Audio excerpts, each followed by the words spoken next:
میرا نام میشل ہے۔ میں اور میری موم ایک کمپارٹمنٹ میں رہا کرتے تھے۔ یہ کمپارٹمنٹ بہت تنگ بنے ہوئے تھے، ایک دوسرے کے ساتھ جوڑ کر ہی بنا دیا گیا تھا، لیکن تب ہمارے لیے یہی بہتر تھا کیونکہ میں اور میری موم نے ہی بس رہنا تھا۔ پاپا کے چھوڑ جانے کے بعد میں اور میری موم ہی اکٹھے رہا کرتے تھے اور یہ کمپارٹمنٹ ہمارے لیے اچھا تھا۔ ہم لوگ اچھے سے وہاں رہ رہے تھے اور جب بھی میں اور میری موم آیا کرتے تھے تو ہمارے ساتھ والے کمپارٹمنٹ میں ایک بوڑھا شخص رہتا تھا جو ہمیشہ اپنے دروازے کے پاس کرسی رکھ کر بیٹھا رہتا تھا۔ وہ بوڑھا انسان بہت عجیب تھا، بولتا کچھ بھی نہیں تھا، بس بیٹھ کر دیکھتا رہتا تھا۔ مجھے لگا کہ شاید وہ اکیلا رہتا ہے، اس وجہ سے وہ باہر بیٹھ کر اپنی بوریت کو ختم کرتا ہے۔ اور یہ کوئی پہلی بار نہیں تھا، ہمیشہ ہی ایسے ہوتا تھا۔ جب بھی ہم لوگ اپنے ورک سے واپس آتے تھے وہ ہمیشہ ہمیں وہیں بیٹھا ہوا نظر آتا تھا۔ اسی طرح ایک دن میری موم کی کوئی میٹنگ تھی، انہوں نے مجھے کہا کہ وہ اس دن لیٹ واپس آئیں گی، اس لیے مجھے فکر نہیں کرنی۔ میں اس دن کام سے واپس آئی، جب میں وہاں سے گزری تو وہ بوڑھا شخص وہیں بیٹھا تھا۔ وہ کچھ نہیں بولتا تھا، لیکن اس دن وہ بولا۔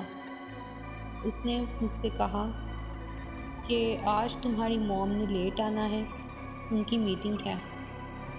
تو میں نے بنا سوچے سمجھے ہاں میں سر ہلا دیا اور اپنے کمپارٹمنٹ میں چلی گئی۔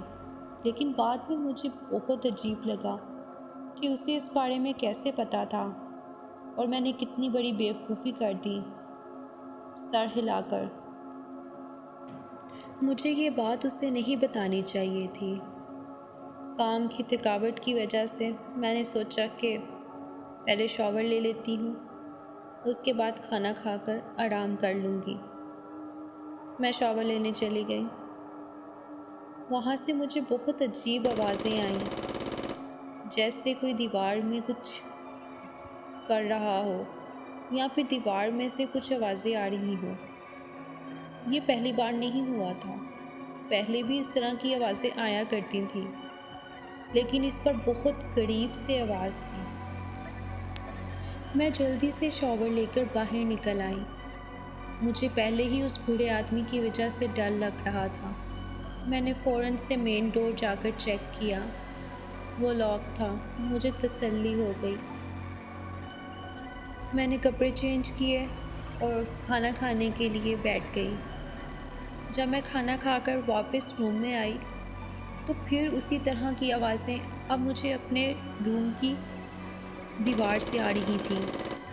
مجھے سمجھ نہیں آ رہا تھا کہ یہ کیسی آواز ہے کہ اچانک میری نظر دیوار پر پڑی اور اس دیوار میں کوئی سوراخ تھا۔ میں حیرت میں آ گئی کہ آخر یہ سوراخ کہاں سے آ گیا۔ یہ سوراخ پہلے تو ہمارے کمرے میں نہیں تھا، اور پھر مجھے سمجھ میں آیا کہ شاید وہ آواز ڈرل مشین کی تھی جس کی وجہ سے دیوار میں سوراخ ہوا تھا۔ میں دیوار کے پاس گئی اور میں نے اس سوراخ میں سے دیکھنا چاہا، اور جیسے ہی میں نے اس سوراخ میں دیکھا تو میرے رونگٹے کھڑے ہو گئے، کیونکہ اس دیوار میں سے دوسری طرف سے بھی ایک آنکھ نظر آ رہی تھی۔ وہ آنکھ کس کی تھی؟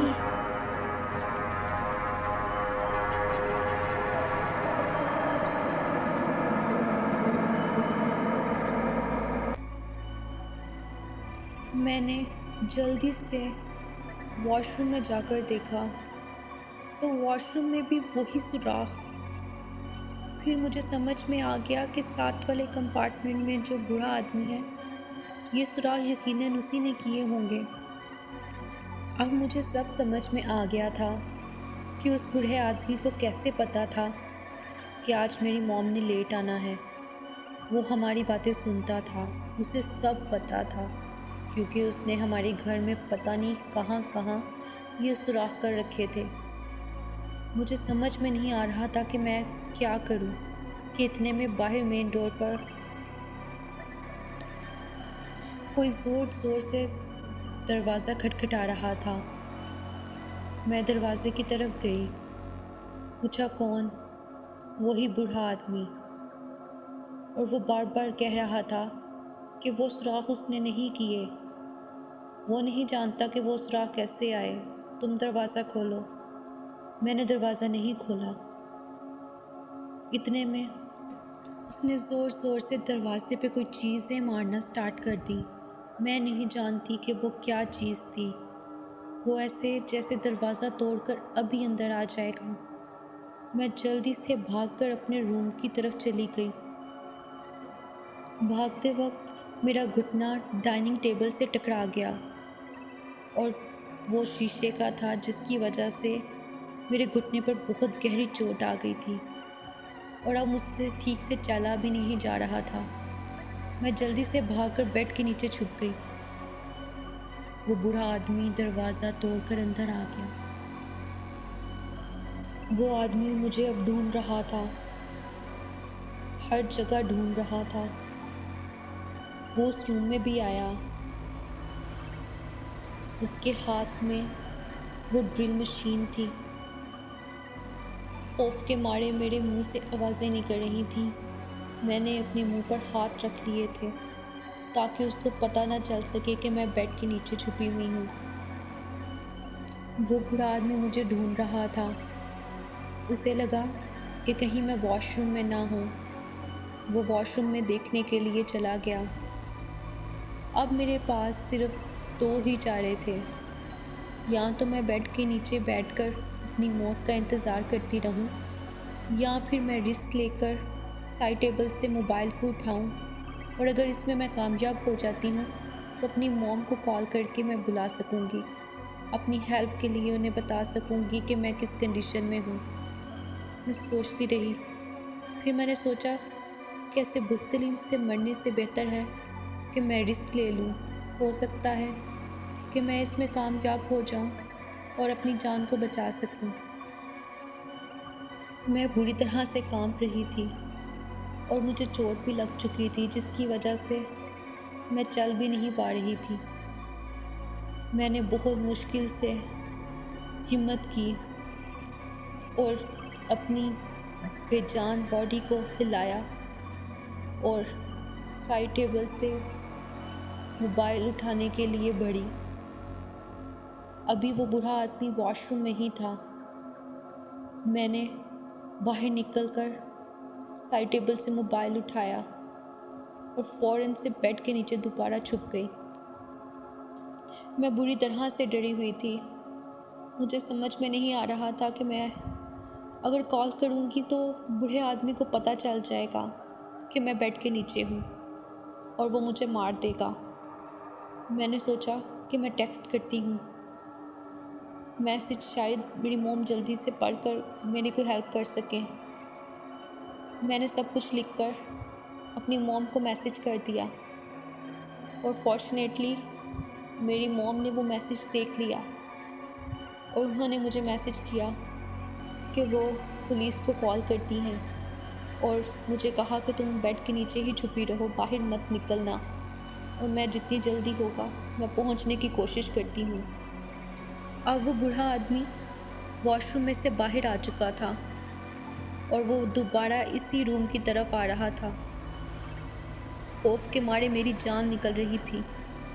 مجھے لگ رہا تھا کہ اب وہ مجھے ڈھونڈ لے گا اور مجھے فوراً سے مار دے گا۔ وہ اس روم میں آیا۔ اس نے الماریاں، دوسری کبرڈز، ہر چیز چیک کر لی تھی۔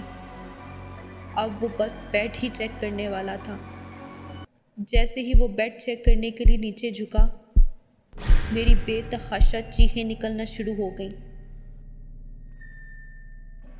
وہ بہت بھیانک ہنسی ہنس رہا تھا۔ اب مجھے لگا کہ وہ مجھے نہیں چھوڑے گا، مار دے گا۔ کہ اتنے میں میری موم کی مجھے آواز آئی۔ میری موم آ چکی تھی اور ساتھ ہی پولیس بھی آ چکی تھی۔ اتنا شکر ہے کہ پولیس کی سروس یہاں تیز تھی اور وہ بر وقت پر پہنچ چکے تھے۔ انہوں نے برے آدمی کو گرفتار کر لیا۔ اس طرح اس رات میری جان بچ گئی، میری موم کی وجہ سے، لیکن وہ رات مجھے نہیں بھولتی۔ ہم نے پھر وہ کمپارٹمنٹ بھی چھوڑ دیا، لیکن وہ رات مجھے نہیں بھولتی۔ اس رات مجھے لگا کہ میں نہیں بچوں گی۔